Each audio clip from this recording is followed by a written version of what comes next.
go also, so we're going to get this game underway pretty shortly. And it's going to be interesting to see how MaDFroG plays this game out also. We talked a little bit about how Fenix is going to play it out.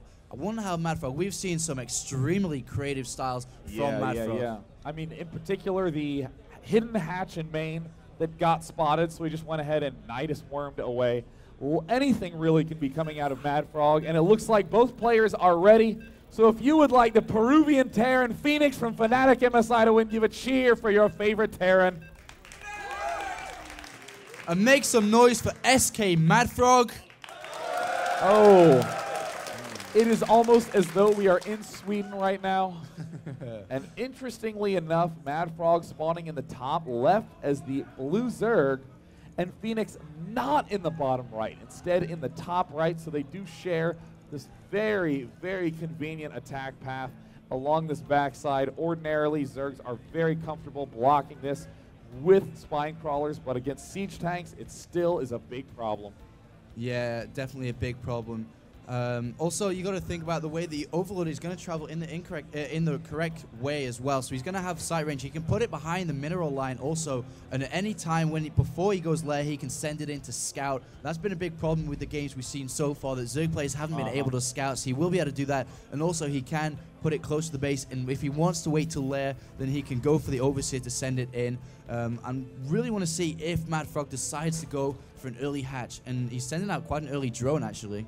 Yeah, it looks like he's going to be doing probably a cross-map drone. Wants to get something sent through the middle to avoid any sort of cheesiness, any sort of gimmickness. Fenix now sending out an SCV to a location where Zergs will actually never spawn, ever.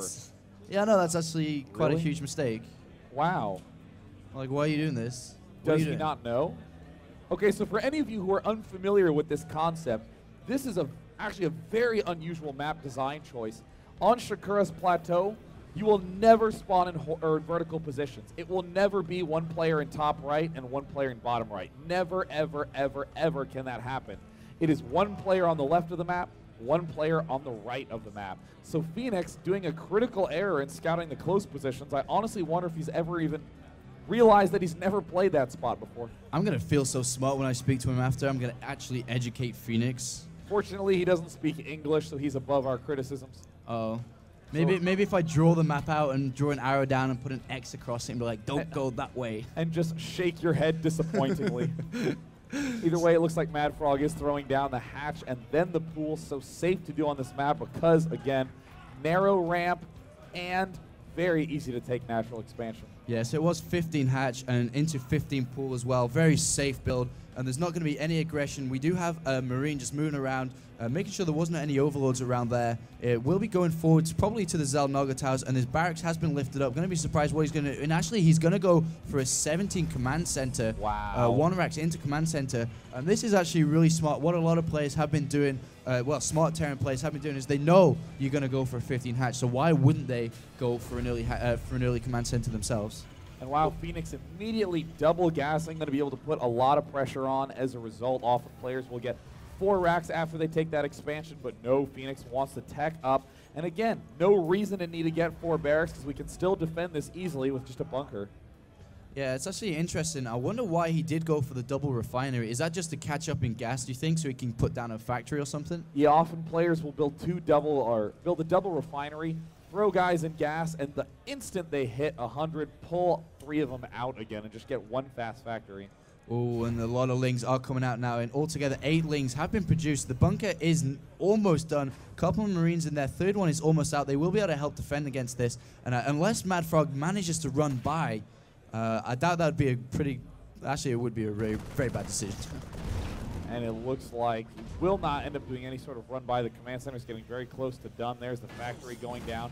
Fenix hasn't yet transferred any workers there, but he does finish this orbital command. It looks like MaDFroG has 1 queen at his expansion, vomiting larva, and another queen in his main. Has he gotten any upgrades? No.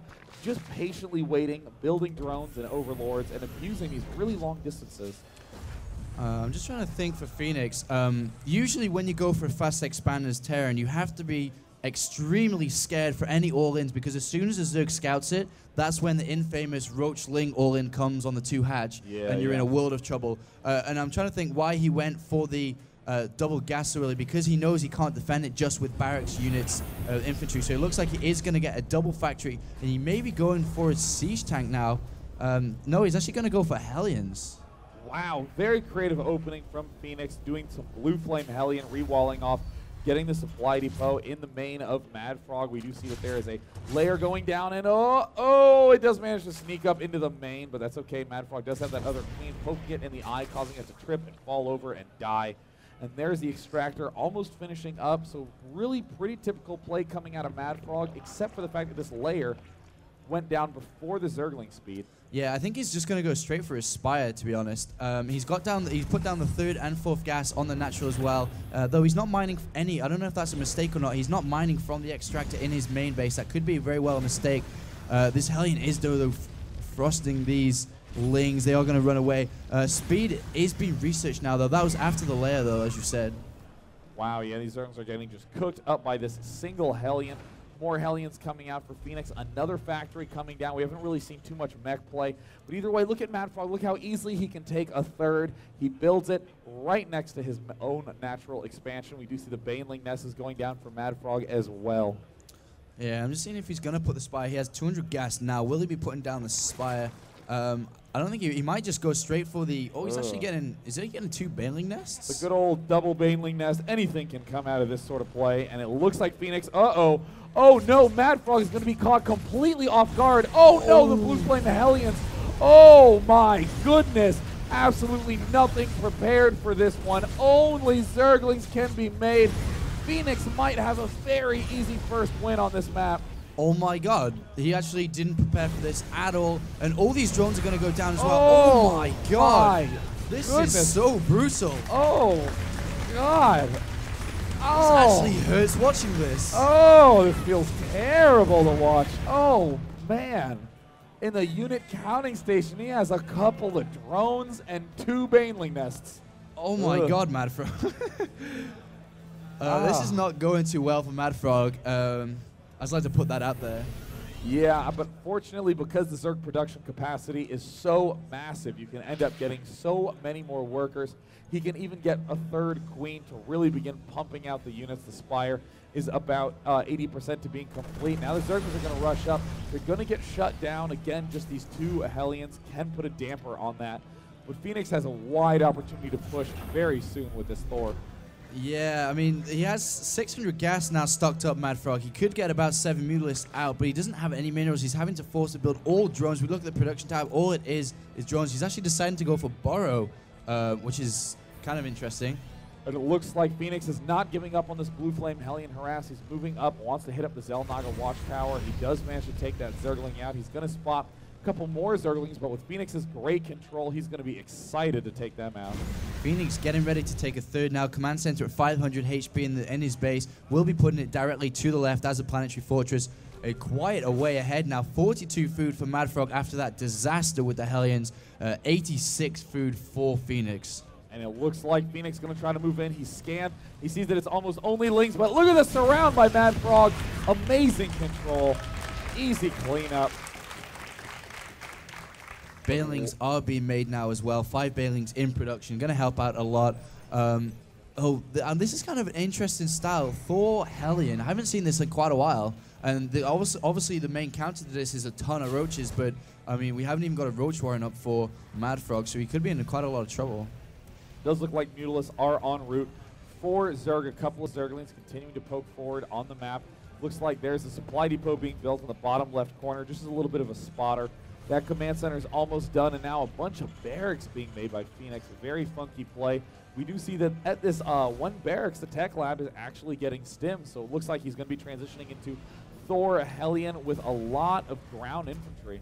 This is actually a really nice build by Fenix. It kind of reminds me of the same style that Nada played in GSL 2 on this map, is that you open up with Thors to help defend against any Mutalisks, obviously using the Hellions to do harassment. In this game, obviously, it's a lot different, but at the same time, hold that thought for a second, it looks like he's going to push out with just all these Thors, and I'm looking at the units for MaDFroG, he really doesn't have anything. Oh, the Banelings do an auto-detonate, doing a good amount of damage to those Hellions. But that is okay. Fenix is going to just happily repair them. This 3rd expansion is going up for Fenix. He morphs the planetary fortress a little bit too far away, but hey, no problem at all. Looks like he has decided that he is going all reactor all the time. And yeah, he's going to have so many Marines out. And Fenix, just because of that Hellion, he's just so far ahead. There's really nothing he can do wrong in this game now. And he is going to push forward. A lot of banelings are being made, but these Lings, going for that Ling Mulus against this kind of composition is just so bad.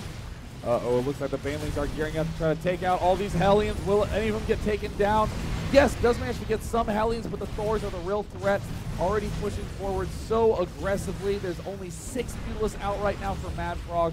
All those early losses of units have just cost him too much. The Mutalists try to morph in, but no, there are SCVs repairing, and the one Thor falls. But so do all the Mutalists, and MaDFroG pulls his drones yet again. Actually manages to survive, taking down all the Thors and killing the Hellions too. Somehow manages to pull that through. That was actually not possible what he just did, but again, anything's possible with MaDFroG. He has not researched the Baneling speed yet from either of these Baneling nests. He can do it at any point in time, but really notice how there's no drones mining at this expansion. Just hasn't had the chance to set that up. 60 SCVs now to 35 for MaDFroG. Not looking too good for our Swedish Zerg player. Third base is up and running, even though it's in a kind of an awkward position, as you said. Fenix doesn't care, man. He's so far ahead. He doesn't need to put that in the correct position. Looking around, has not gotten any infantry upgrades at this engineering bay, but at the armory, +2 vehicle weapons, helping those Thors and those Hellions out so much. And now that Fenix is pushing yet again and has a bigger number of those Blue Flame Hellions, he can deal with those large Zergling counts a lot more easily. The thing with Fenix is he has to be cautious. Even though he is ahead, he can't keep throwing units away. If he comes in again and loses all this, I mean, it could go down back to being equal. There are a lot of Mutalists up at the top. He needs to bring them down. Combined with these Lings and Banelings, I don't know. Fenix is actually going directly for the third base of MaDFroG, and MaDFroG doesn't care. He's going straight for Fenix. Wow, look at this. Fenix is going to be able to take out this expansion. I don't know if MaDFroG realizes this expansion is here or not. It looks like he does have that Overlord in position, so yes, he knows it's there. There's Banelings, and there's the good game. Yeah, MaDFroG, I mean, there was not much he could do. That Hellion attack was just terrifying. Brutal. Killed off almost all the drones, and MaDFroG was at about half food the whole game. But, you know, this really goes to show you why Zergs love Shakura's Plateau. Even though he lost 90% of his drones at the start of the game, could still extend it to have a 16-minute match. Yeah, and if we actually look at the